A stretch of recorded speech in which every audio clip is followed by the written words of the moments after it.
Market లో invest చేసి మీ డబ్బులు డబుల్ చేసుకోవాలనుకుంటున్నారా? సుందరరామిరెడ్డి గారి లైవ్ సెమినార్ కి అటెండ్ అవ్వండి. ఓం శ్రీ మహాగణాధిపతయే నమః. వృషశైలాధిప ఏవ దైవతన్నః వృషభాద్రీశ్వర ఏవ దైవతం నః ఫణిశైలాధిప ఏవ దైవతం నః భగవాన్ వెంకట ఏవ దైవతం నః. భారతీ శంకరపీఠం భక్తులకు, అశేష ప్రేక్షకులకు శుభాభివందనాలు, శుభాశీస్సులు. మరొక్క 2 రోజులు అనగా సోమవారం శ్రవణ నక్షత్రం, అష్టమి తిథి, ఈ 2 అనేటువంటిది అద్వితీయమైనటువంటి యోగంని ఆపాదించుకొని రావటం జరిగింది. అలాగే శ్రవణ నక్షత్రం అనేటువంటిది తిరుమల వెంకటేశ్వర స్వామి వారి యొక్క జన్మ నక్షత్రం. ఆ జన్మ నక్షత్రాన్ని పురస్కరించుకొని స్వామివారి సన్నిధిలో స్వామివారికి విశేషంగా తులసీదళ స్వర్ణ పుష్ప సప్తగిరి నామార్చనాను మహావైదిక క్రతువును అత్యంత ప్రతిష్టాత్మకంగా నిర్వహించటం జరుగుతున్నది. ఎందువలన అనేటువంటి దానికి మనం తెలుసుకోవాలనుకున్నట్లయితే, మనం తెలిసో తెలియకో అనేక రకములైనటువంటి వాగ్దానాలు, మొక్కులు మొక్కేస్తూ ఉంటాం. అందుకనే ఆయన్ని ఆపద మొక్కులు వాడా అని అంటూ ఉంటారు. ఆపత్ సమయంలో మనం అనేక మొక్కులు మొక్కేసుకుంటుంటాం. ఏం మొక్కుకున్నాము కూడా మనకు గుర్తుండదు, ఇక్కడ మర్చిపోతూ ఉంటాం. ఎప్పుడైతే మనం వాగ్దోషం అనగా ఒక విషయాన్ని మనం వాగ్దానం చేసి దాన్ని ఎప్పుడైతే తప్పుతామో, ఆ వాక్ప్రభావ దోషం అనేటువంటిది ఆపాదించినప్పుడు మనిషికి అన్ని రకాల కూడా దారులు మూసుకుపోయినట్టుగా ఉంటాయి. పాపం ఎంత కష్టపడినా అక్కడే ఉంటాడు, ఎంత ప్రయత్నం చేసినా ఆ ప్రయత్నములన్నీ కూడా వృధా అవుతాయి. ఎంత ఉపకారంగా ఉన్నా అంత అపకారం వస్తూ ఉంటుంది. ఎంత నిజాయితీగా ఉన్నా అపనిందల పాలవుతూ ఉంటారు. ఎంత చక్కగా ఉండే ప్రయత్నం చేసినా అంతటి అవమానాలు వస్తూ ఉంటాయి. అనేక రకములైన అవస్థలు మనిషిని చుట్టుముట్టేస్తూ ఉంటాయి. ఏం అర్థం కాని పరిస్థితి తీసుకొస్తాయి. ఇదంతా కూడా ఎందువలన మనము వాగ్దానం చేసి దాన్ని మర్చిపోయాం.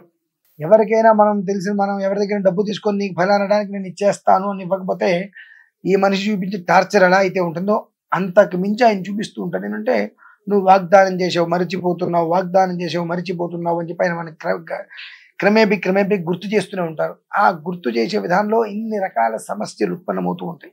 రావాల్సిన ప్రతిదీ కూడా ఆగిపోతూ ఉంటాయి. దీని నుంచి ఎలా భగవంతుడు మనం బాధపడుతూ ఉంటాం. అటువంటి అనేక రకములైనటువంటి ఇబ్బందుల నుంచి పూర్తిగా బయటపడి స్వామివారి అనుగ్రహం కావాలి అని అంటే తిరుపతిలో ఆరాధన అర్చనం తిరుమలలోనే ఎందుకు చెయ్యాలి, ఈ విషయం మనం తెలుసుకోవాలి ఖచ్చితంగా. మన పూర్వీకులు చెప్తూ ఉంటారు, సాలగ్రామం ఇంట్లో ఉంటే మంచిదిరా అబ్బాయి, ఇంట్లో ఉంచుకోండి అని. అటువంటిది అత్యంత మహిమాన్వితమైనటువంటి సప్త పర్వతములు, 7 కొండలు కూడా సాలగ్రామ శిల, 7 కొండలు సాలగ్రామ శిల, అదంతయు కూడా ఆ సాలగ్రామ శిల మీద స్వామివారు కొలువై ఉన్నాడు. అంత గొప్పది అది.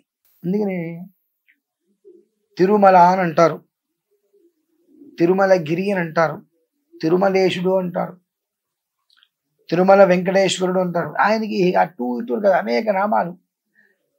ఆ నామాలలో ఏవైతే మనకు సప్త పర్వతాలు ఉన్నాయో, అంజనాద్రి, నారాయణాద్రి, వృషభాద్రి, గరుడాద్రి, శేషాద్రి, వెంకటాద్రి అనుకుంటూ ఇట్లా మనకు నీలాద్రి 7 పర్వతాలు.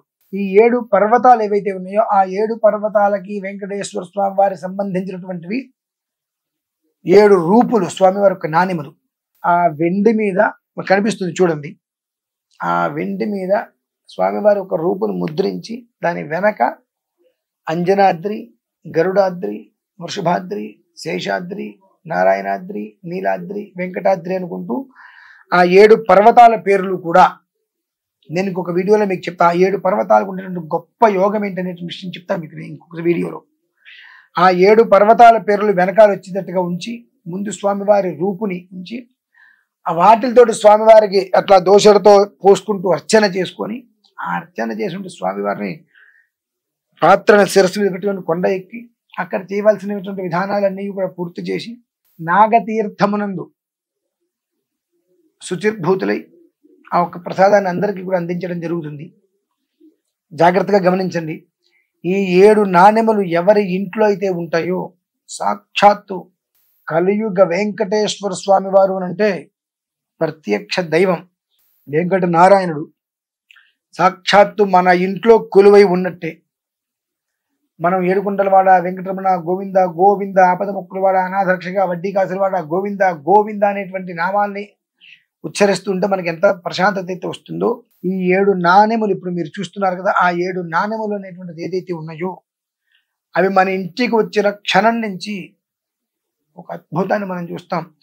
మన ప్రతి పని వెనక, మన ప్రతి అడుగు వెనక, మన అడుగులోనూ కూడా మన నీడగా సాక్షాత్తు తిరుమల వెంకటేశ్వర స్వామి వారే వచ్చి మనతో కొలువై తోడు ఉన్నారా అనేంతటి ఆనందం అనేటువంటిది ప్రతి ఒక్క మనిషి జీవితంలో చూస్తారు మీరు.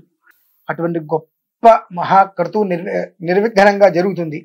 కాబట్టి ఆ ఒక్క మహాక్రతువులో అవకాశం ఉంటే తిరుపతి వచ్చి మెట్ల మార్గం ద్వారా స్వామివారిని అర్చన చేసుకుంటూ పైకి వెళ్ళటం, లేదా ప్రత్యక్షంగా లేక పరోక్షంగా అయినా సరే పాల్గొని ఆ ఒక్క 7 నాణెములు శ్రీవారికి సంబంధించిన 7 నాణెములు ఏవైతే ఉన్నాయో ఆ 7 నాణెములు మీ ఇంటికి మీరు సాధారణంగా స్వామివారిని ఆహ్వానించాలి, తద్వారా సుఖశాంతులతో మీరందరూ వర్ధిల్లాలి అనే ఒక ఉద్దేశంతో ఈ వీడియోని, ఈ విధానాన్ని, ఈ విషయాన్ని, ఆ రూపుల్ని కూడా మీకు చూపిస్తున్నాము.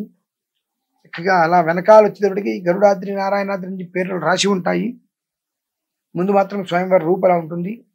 దాన్ని ఎంతమంది అయితే కనుక ప్రత్యక్షంగా లేక పరోక్షంగా పాల్గొంటారో వారందరికీ కూడా ప్రతి ఇంటికి 7 నాణెములు 7 రూపాలంతరంలో వెంకటేశ్వర స్వామి వారు మీ గృహంలో అడుగు పెడతారు.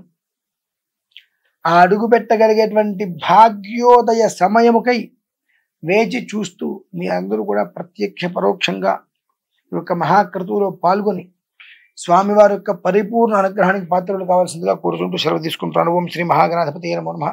స్వస్తి.